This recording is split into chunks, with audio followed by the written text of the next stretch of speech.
बिस्मिल्लाहिर्रहमानिर्रहीम। अस्सलाम वालेकुम।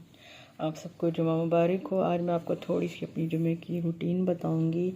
ये है पंसूरत। इसका ना ये इधर से थोड़ा सा कवर जो है ना इधर से काफ़ी तीखा सा, तो ये जो है ना यहाँ से फट गया है, लेकिन ये कवर बहुत अच्छा है। पंसूरा मुझे मेरी दोस्त ने गिफ्ट किया था, तो मैं आपको दिखाती हूँ, बताती हूँ कि आज जो है ना जुमे वाले दिन मैं क्या क्या पढ़ती हूँ पंसूरा में से। सबसे पहले जुमे वाले दिन जो मस्त है ना वो सूरह कहफ। ये जो है ना सूरह जुमे वाले दिन लाजमी पढ़ती हूँ, क्योंकि इसको पढ़ने के बहुत ज़्यादा सवाब है और अल्लाह ताला दिल को मुनव्वर भी करता है। और एक जुमे से लेके अगले जुमे तक जो है ना अल्लाह ताला आपके यानी कि दिलों में नूर सा भर देता है। अल्लाह ताला इतनी हिफाजत करता है अपने बंदों की।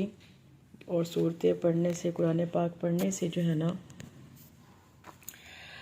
जो हमें हदायत मिलती है और जो दिलों में असर करता है ना वो पढ़ने वाला ही जानता है। उसके बाद फिर मैं ये सूरह सजदा पढ़ती हूँ। उसके बाद फिर मैं पढ़ती हूँ सूरह यासीन। इसके बाद फिर मैंने पढ़नी होती है सूरह फतह। सूरह फतह पढ़ती हूँ, ये मेरी रोज़ की रूटीन है। उसके बाद मैंने सूरह रहमान और सूरह वाक़िया पढ़नी होती है। सूरह रहमान और वाक़िया के बाद फिर मैंने सूरह हशर भी पढ़नी होती है। इस सूरत के भी बहुत से फ़ज़ाइल हैं, पढ़ने का बहुत सवाब है। कुरान पाक तो सारा ही पढ़ने का बहुत सवाब है, लेकिन कुछ सूरतें ऐसी हैं ना जो अगर हम रोज़ पढ़े ना तो उनका कमाल का जो है ना इंसान पे असर होता है और अल्लाह ताला अपनी रहमत और बरकत जो है ना उस पर नाजिल करता है। और इसके जुमे वाले दिन फिर मैंने सूरह जुमा भी लाजमी पढ़नी होती है। उसके बाद सूरह तग़ाबुन है, ये भी मेरी रोज़ की रूटीन है पढ़ने की। उसके बाद सूरह मुल्क रोज़ की रूटीन है। ये मैं अक्सर सूरतें जो है ना मगरिब के बाद पढ़ती हूँ, या जब भी टाइम मिले। बाज़ का ज़ोहर के वक़्त पढ़ लेती हूँ, इशा के वक़्त भी पढ़ लेती हूँ, जब मुझे टाइम मिलता है ना, लेकिन मैंने पढ़नी लाजमी होती है। सूरह मुल्क भी रोज़ पढ़नी होती है। फिर सूरह मुज़म्मिल जो है ना वो भी मैंने रोज़ पढ़नी होती है। इसके बाद सूरह निबा भी मैंने रोज़ पढ़नी होती है। और उसके बाद जितनी भी ये सारी सूरतें हैं ना छोटी वाली एंड से लेकर सूरह वन्नास तक, ये सारी मैंने डेली की मेरी रूटीन है कि मैंने ये सारी पढ़नी होती हैं। उसके बाद जो है ना फिर ये दुआए ख़त्म कुरान पाक पढ़ना होता है। उसके बाद फिर मैंने जो है ना ये आयत सकीना, सुकून वाली आयतें हैं। अल्लाह ताला हमारी ज़िंदगियों में सुकून दे, और वाकई अल्लाह ताला देता है सुकून। आप कोई भी चीज़ अल्लाह पे तवक्कल करके पढ़ें तो ज़रूर देता है। और उसके बाद रिज़्क़ में इजाफे के लिए मैंने ये वाली जो आयतें हैं ये भी मैं रोज़ पढ़ती हूँ। आयात कुरान बराए हसूल बरकत, यानी कि इससे अल्लाह पाक रिज़्क़ में इजाफ़ा करती हैं, ये भी मैं रोज़ाना पढ़ती हूँ। फिर आ जाती हैं दुरूद पाक, दुरूद इब्राहिमी, ये वाली दुरूद पाक, ये सारी दुरूदें। और इसके बाद दुरूद ये वाली दुरूद और दुरूद ताज, और उसके बाद दुरूद नारिया है, फिर उसके बाद दुरूद तंजीना है। ये सारी दुरूदें जो है ना, ये दुरूद माही हो गया, दुरूद खमसा हो गया, दुरूद गौसिया, ये सारी दुरूदें मैंने रोज़ पढ़नी होती है। और ये वाली जो दुरूद है ना ये मैंने जुमे वाले दिन पढ़नी होती है। आज मैंने पढ़ी है ये सारी दुरूद, ठीक है। उसके बाद फिर हम दुरूद पाक पे आएंगे। ये वाली जो है ना, ये देखिए मैं जिस तरह से रोज़ पढ़ती हूँ फ़ौरन से वही वाले पेज आ जाते हैं। ये वाली दुरूद भी मैंने रोज़ाना पढ़नी होती है। फिर ये वाली सारी दुरूद मैंने रोज़ाना पढ़नी होती है। ये वाली दुरूद पाक, ये वाली दुरूद पाक भी मैंने रोज़ाना पढ़नी होती है। ये भी दुरूद पाक रोज़ाना। और ये भी, ये अपनी मैं अम्मी के लिए ख़ास तौर पे जो इस दुनिया में अब नहीं है उनके लिए ख़ास तौर पे मैं ये भी रोज़ाना पढ़ती हूँ। सब कुछ पढ़ के मैं उन पे उनकी कब्र मुबारक पे फूंकती हूँ। और सारे मुसलमानों को जो दुनिया से चले गए हैं ना, हज़रत आदम से लेके आखिरी इंसान तक जो दुनिया से चले गए, उन सब की नियत करके सवाब भेजना चाहिए। मैं ये सारी मैं रोज़ाना पढ़ती हूँ।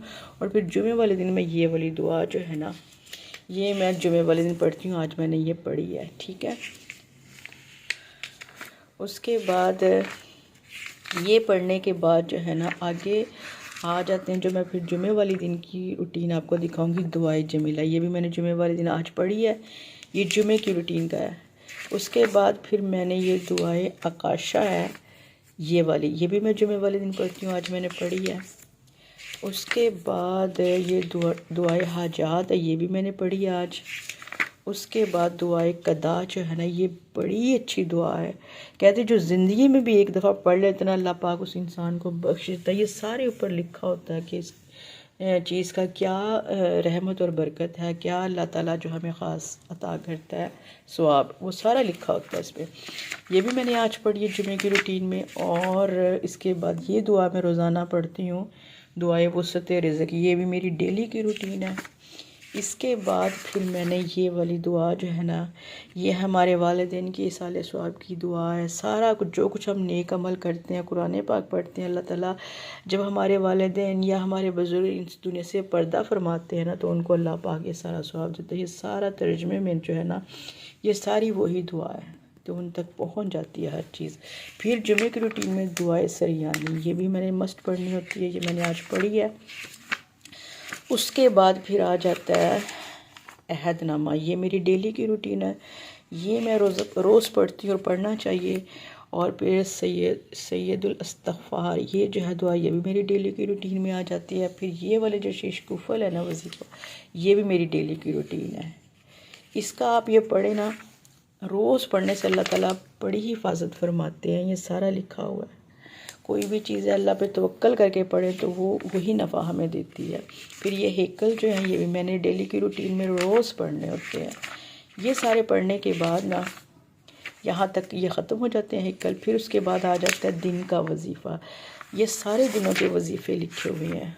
जैसे मैं आपको दिखाती हूँ, ये जैसे अतवार, अगर अतवार का पढ़ना है, पीर है तो पीर का पढ़ना है, जुमेरात है, जैसे कल मैंने ये जुमेरात का पढ़ा, तो आज मैंने ये सारा जुमे का जो है ना, ये मैंने सारा पढ़ा है। ये जो है ना मेरी पंसूरे की रूटीन है। इसके बाद तर्जुमे के साथ कुरान पाक मैंने रमज़ान के बाद से शुरू करती हूँ। और मैं जो है ना पूरे साल में मैं एक दफ़ा तर्जुमे के साथ कुरान पाक जो है ना वो पढ़ती हूँ तर्जुमे के साथ। और मेरा अब ख़त्म होने वाला है, क्योंकि रोज़े भी शुरू होने वाले हैं। तो फिर रमज़ान में जो है ना मैं 2-3 या जितने भी अल्लाह पाक ने हिम्मत दी, मैं बगैर तर्जुमे के कुरान पाक पढ़ूँगी। फिर मैं अपनी बच्ची के लिए ख़ास तौर पे ये मंजिल जो है ना, ये भी मैं रोज़ पढ़ती हूँ, उसको पानी वगैरह पिला देती हूँ, बाज़ मैं फूंक मार देती हूँ। ये भी मेरी रूटीन है कि मैंने जब भी पंसूरा पढ़ना है ना, तो ये सारी मंजिल जो है ना मैंने पढ़नी है। हम जो है ना बड़ी मुश्किलात में घिरे हुए हैं, मुसीबतों के पहाड़ टूटे हुए, हर इंसान और हर मुसलमान जो अल्लाह का प्यारा ईमान वाला है ना, मोमिन है, जो यकीन कीजिए उसको अल्लाह ताला ने किसी न किसी तरह से आजमाइश है उसके ऊपर। और अल्लाह ताला सिर्फ हमारे ईमान को आजमाता है। ये दुनिया अल्लाह ताला ने कुरान में फरमाया है कि खेल कूद और तमाशा है। औलाद भी आजमाइश है और माल भी आजमाइश है। अगर ये चला जाए तब भी आजमाइश है माल, और अगर आ जाए तब भी आजमाइश। औलाद है तब भी आजमाइश है, और अगर नहीं है तब भी आजमाइश है। इंसान को अल्लाह ताला हर हाल में आजमाता है। तो मकसद क्या है आजमाने का अल्लाह ताला कि हम एक तो देख ले कि हम कौन सा रास्ता इख्तियार करते हैं, और यही हमारा सीधा रास्ता है। और हमारे में कितना अल्लाह पे तवक्कल है। अल्लाह ताला इस ईमान को आजमाता है कि इस बंदे को मैंने अगर किसी मुश्किल में गिरफ़्तार किया है, तो ये मेरे पे कितना तवक्कल रखता है और मेरे पे कितना यकीन रखता है। यकीन कीजिए अल्लाह ताला अगर मुश्किलों में गिरफ़्तार करता है तो निकालने वाली भी उसी की ज़ात है। तो हमें अल्लाह ताला से दुआ करनी चाहिए, रोज़ अल्लाह का ज़िक्र करें, कुरान पढ़ें, पंसूरा पढ़ें, अल्लाह की तस्बीहात करें, पंसूरा। और फिर मैंने जुमे वाले दिन सलातुल तस्बीह पढ़नी होती है लाजमी। और चाश्त के नफल मेरी डेली की रूटीन है, 4 नफल मैं पढ़ती हूँ। और जुमे वाले दिन मैंने सलात शफ़ा बच्चों के लिए नफल पढ़ती हूँ, अल्लाह ताला उनको शफ़ा दे जो मेरे 2 बच्चे डिस्टर्ब हैं। और इस्तग़फ़ार के नफल पढ़ती हूँ, शुक्राने के नफल पढ़ती हूँ। फिर मैंने जो सूरह सजदा जो है मैं डेली पढ़ती हूँ ना, उसमें सजदा है, तो वो मैं जुमे वाले दिन फिर 7 सजदे जो है ना रोज़ के, वो मैं इकट्ठे जुमे वाले दिन कर लेती हूँ।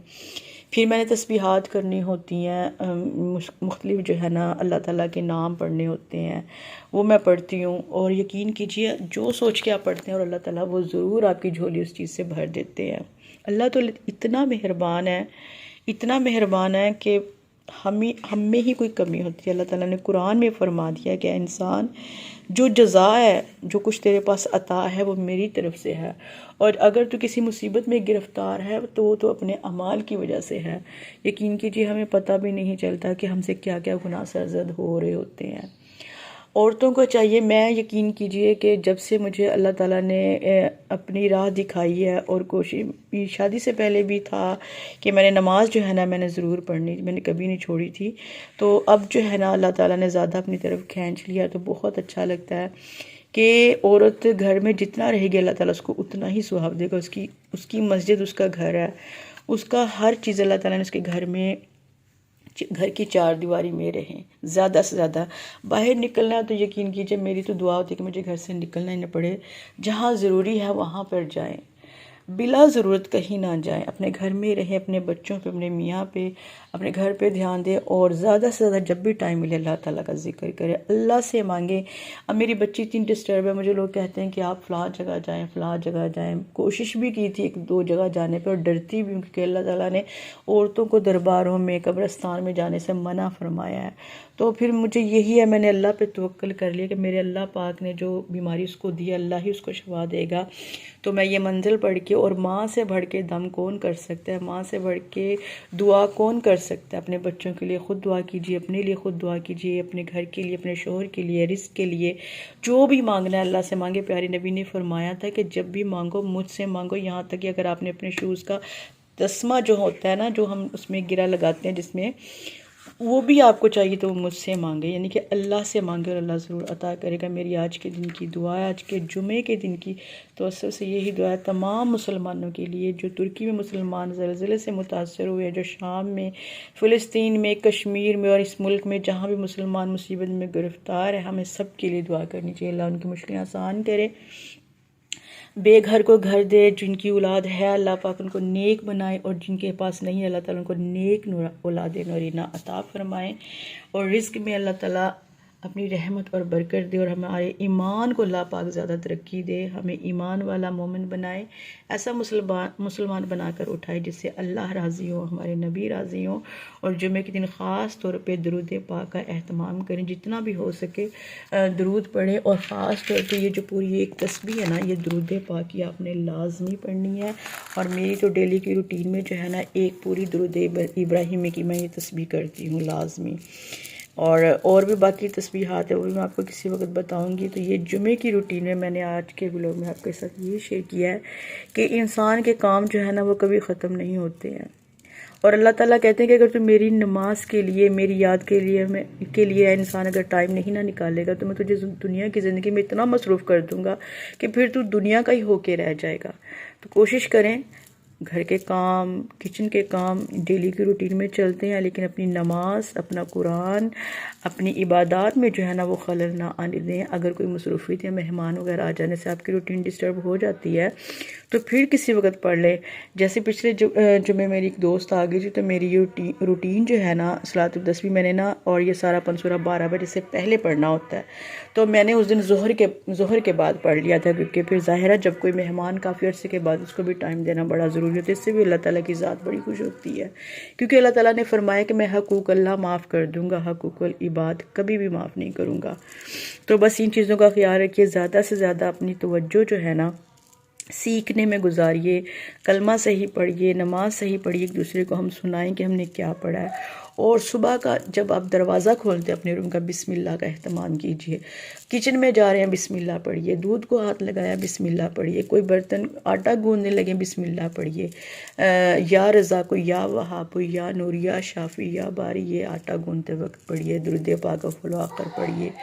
जो भी काम कर रहे हैं आपने बिस्मिल्लाह पढ़िए। घर का जब मेन डोर खोलते हैं तो बिस्मिल्लाह पढ़िए, क्योंकि कहते हैं कि एक शैतान होता है और एक बाहर फ़रिश्ता होता है। जब हम बिस्मिल्लाह पढ़ के दरवाज़ा खोलते हैं, अपना मेन डोर खोलते हैं ना, तो फ़रिश्ता अंदर आ जाता है और सारा दिन हमारे घर में रहमत और बरकत रहती है।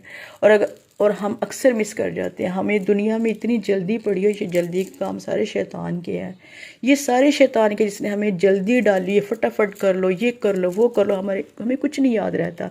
हम खाना खाने बैठते हैं, बिस्मिल्लाह पढ़ने उस वक्त भी याद नहीं रहती, लेकिन जब याद आए ज़रूर पढ़िए, ज़रूर याद रखिए बिस्मिल्लाह पढ़नी। इसका इतना सवाब है कि शैतान हाथी की तरह ताकतवर होकर आता है। जब हम बिस्मिल्लाह, पूरी बिस्मिल्लाहिर्रहमानिर्रहीम की बजाय अकेली बिस्मिल्लाह पढ़ लें तो वो मक्खी की तरह कमज़ोर और लागर हो गया, हमारे घर से दफ़ा हो जाता है, दूर हो जाता है हमसे। तो बस इससे पनाह मांगिए हर वक्त, इस मजदूर शैतान से पनाह मांगिए। अपनी औलाद के लिए, अपने घर के लिए, तमाम मुसलमानों के लिए दुआ कीजिए। जब भी हम नमाज़ पढ़ के हटें, तिलावत कुरान पाक पढ़ के हटें, कोई भी नेक अमल, तो सब के लिए दुआ कीजिए, क्योंकि अल्लाह ताला ने फरमाया कि अगर मांगना है तो पहले दूसरों के लिए मांगोगे तो मैं तेरी दुआएं भी कबूल कर लूँगा। पहले तमाम उम्मत मुसलमान के लिए मांगिए, फिर अपने लिए मांगिए। अल्लाह ताला को इंसान इतने प्यारे हैं कि जब हम किसी दूसरे इंसान का भला करते हैं तो अल्लाह फरमाते हैं कि मैं तेरा भला पहले कर देता हूँ। जब हम किसी का नुकसान सोचते हैं तो अल्लाह हमें पहले नुकसान देना शुरू कर देता है, क्योंकि अल्लाह ताला जो है ना अपने इंसानों से बहुत मोहब्बत करता है। भलाई का बदला भलाई है, नेकी का बदला नेकी के सिवा कुछ नहीं है। तो बस अल्लाह ताला से दुआ है कि अल्लाह ताला हमें इन सब बातों पे अमल करने की तौफीक अता फरमाइए। सच बोलिए, सच बोलने की तौफीक अता फरमाए। अल्लाह हमारी औलाद को भी आशिक़ रसूल बनाए और दीन और दुनिया में कामयाब करे, और अल्लाह हमें ईमान के साथ उठाए इस दुनिया से। जब अल्लाह राज़ी हो जाए उस वक़्त अल्लाह पाक अपने पास बुलाए, ताकि हमारा दीन भी कामयाब हो, हमारी दुनिया भी कामयाब हो, हमारी आखिरत भी कामयाब हो। तो इसी के साथ मैं आपसे इजाज़त चाहती हूँ। आज का मेरा व्लॉग जो है ना, उम्मीद करती हूँ आपको मेरी ये बातें अच्छी लगी होंगी। अगर कोई अच्छी लगी तो लाइक शेयर ज़रूर, कमेंट कीजिएगा, दुआओं में मुझे याद रखिएगा। ओके, अल्लाह हाफिज़।